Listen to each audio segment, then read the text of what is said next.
Panginoon, hinihiling ko po na pagpalain ninyo ang taong nanonood at nakikinig ngayon. Pagkalooban niyo po siya ng mabuting kalusugan. Bigyang tugon ang kanyang mga panalangin ayon sa inyong kalooban. Loobin niyo po na magkaroon ng agarang solusyon ang problemang kanyang kinakaharap, lalo na ang problemang pinansyal at problema sa kanyang karelasyon at mga kaibigan. Ilayo niyo po siya sa tukso ng kasalanan at lahat na uri ng kapahamakan.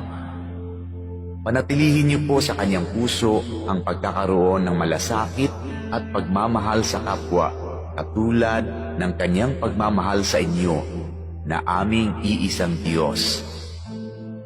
Ito ay aking hinihiling sa pangalan ni Jesus. Amen.